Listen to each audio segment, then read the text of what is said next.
You are Locked On Ole Miss, your daily podcast on the Ole Miss Rebels. Part of the Locked On Podcast Network, your team every day.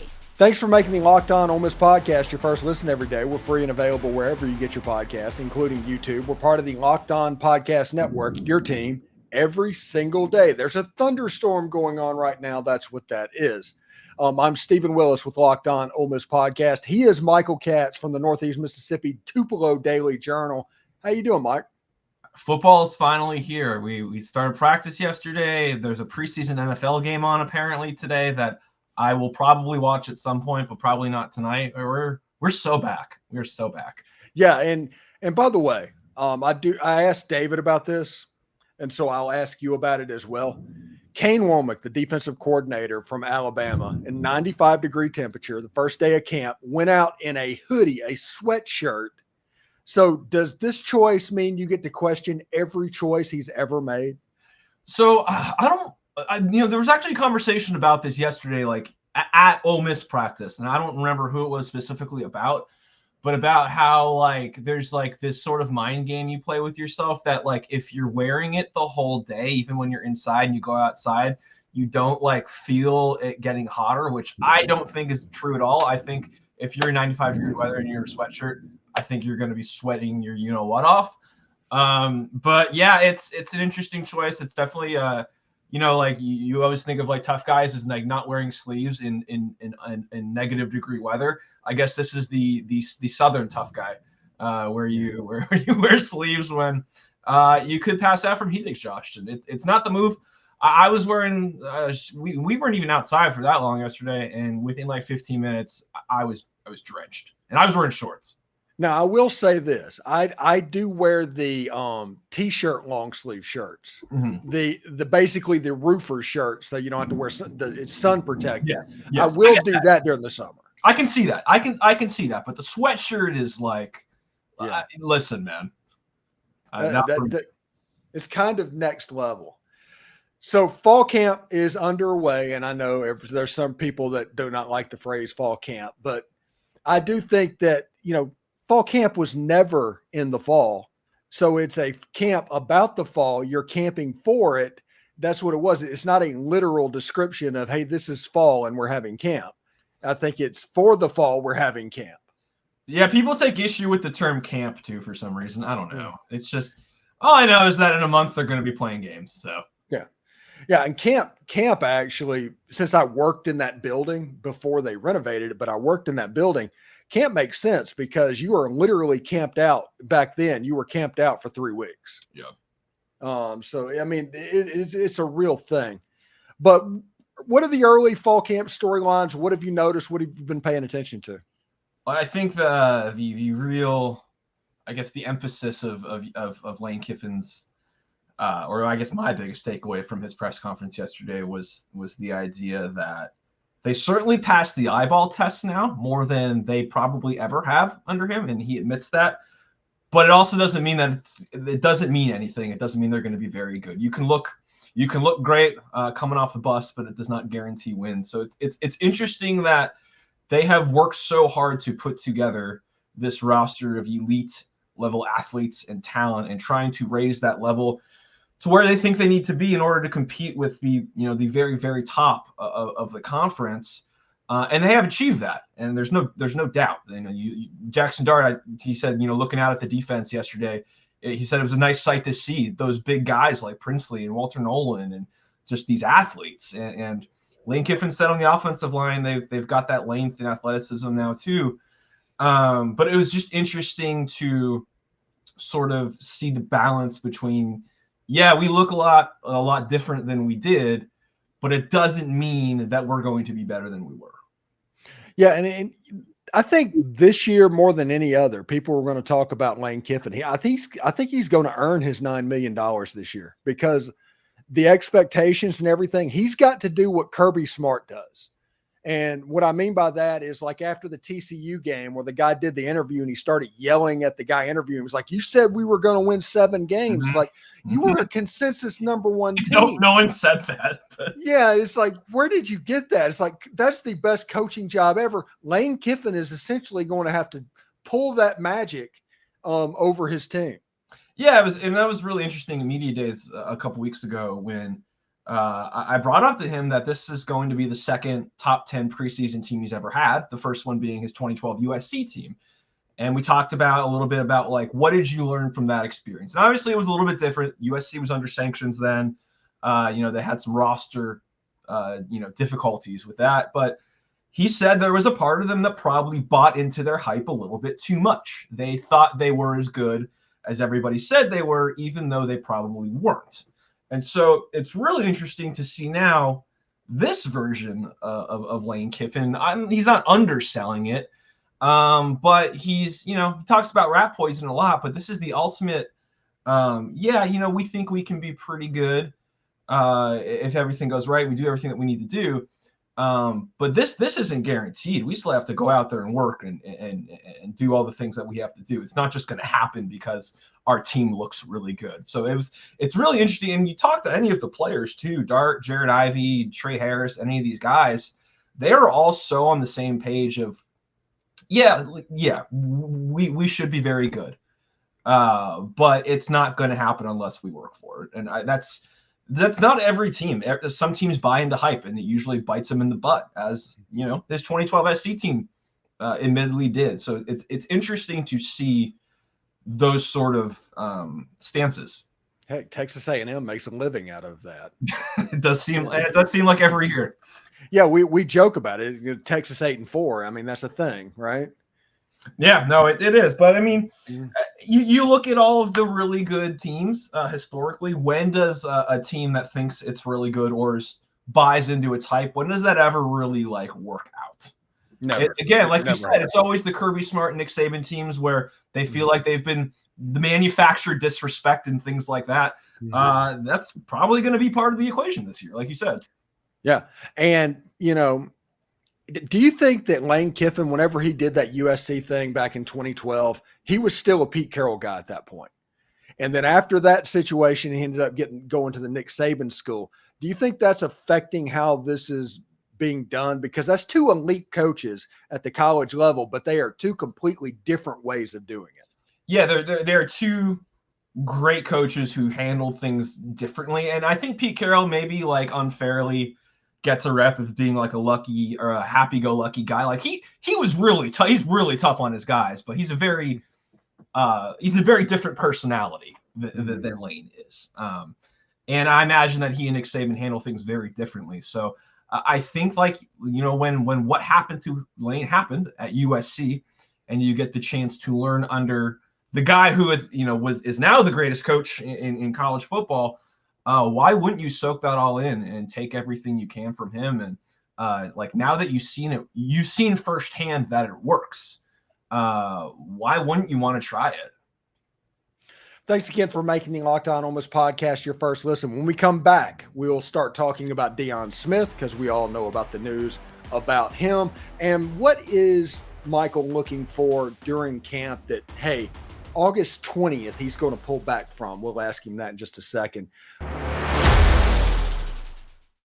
But right now, passion, drive, and patience, the formula for winning championships, is also what keeps your ride or die alive. eBay Motors has everything you need to maintain your vehicle and level it up to peak performance. Superchargers, roof racks, exhaust kits, LED headlights, and more.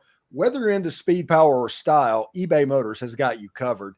And with over 122 million parts for your number one ride or die, you'll always find exactly what you're looking for. And with eBay's Guaranteed Fit, you're guaranteed to fit your ride every single time or your money back. Because with eBay Motors, you're burning rubber, not cash. With all the parts you need and the prices you want, it's easy to make your car the MVP and brings home some huge wins. So keep your ride or die alive at ebaymotors.com. Eligible items only. Exclusions apply. eBay's Guaranteed Fit is only available to U.S. customers. I love sports. I love them so much I never want them to stop. But as the playoffs wind down, we get fewer and fewer games, and the sports just aren't sportsing the way we want them to. But FanDuel lets me keep the sports going whenever I want to. All I have to do is open the app and dream up bets anytime I am in the mood. Maybe I want to bet Ole Miss and their over-under at FanDuel of 9.5 wins this season, or Jackson Dart being plus 1,500 to win the Heisman Trophy. Now I can do that. And this summer, FanDuel is hooking me up and all customers with a boost or a bonus daily. That's right. It's something for everyone every day, all summer long. So head on over to FanDuel.com and start making the most out of your summer. FanDuel is the official sports betting partner of Major League Baseball. Are you watching Fox Sports or ESPN on your TV all day? You have to turn down the volume with all of that shouting? Make the switch to Locked On Sports Today or Locked On College Sports. They're free 24/7 sports streaming channels programmed for you each and every single day to bring you the biggest stories without all of that screaming. Locked On Sports Today or Locked On College Sports brings you can't-miss analysis, opinions, and news streaming 24/7 on YouTube or the free Amazon Fire TV channels app, part of the Locked On Podcast Network, your team every day. Also, a pretty good programming guide if you're interested in that by downloading the Zeam app, Zeam. You can see what's going to be on the Locked On channels as well. All right, so Michael, I am not sure. I did not see the tweet for you, but I'm sure it existed because the place went absolutely nuts about Deion Smith whenever the news started coming out. So I'm sure it's there. So I apologize for that.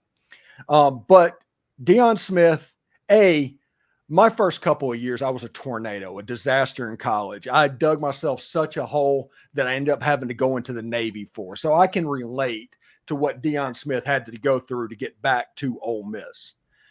But now that this journey is over and this supremely talented players coming in there's 4 wide receivers for 3 positions on the field. There's a lot of questions that are yet to be answered when it comes to the wide receiver room. And even somebody like Caden Lee could pop up and look. So what does the wide receiver room look like going forward now that Deion Smith is a part of it?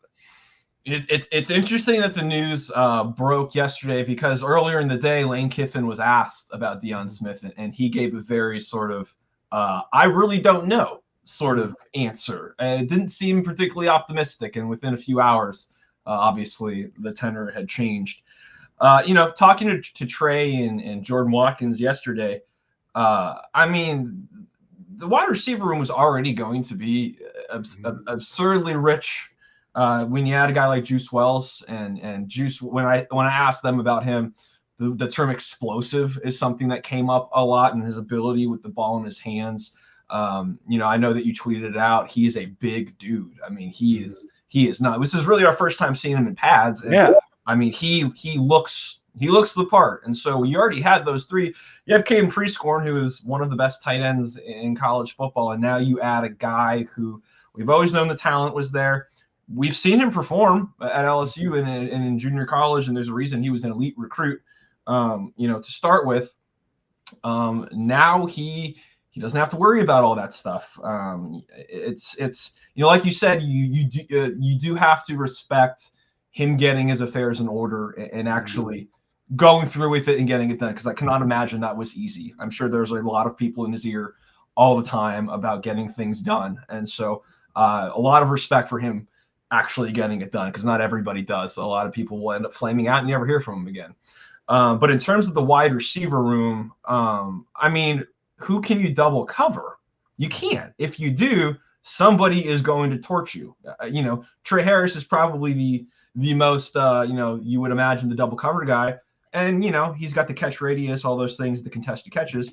You're gonna leave Juice Wells or Deion Smith or Jordan Watkins single covered. It's not going to probably end very well for you.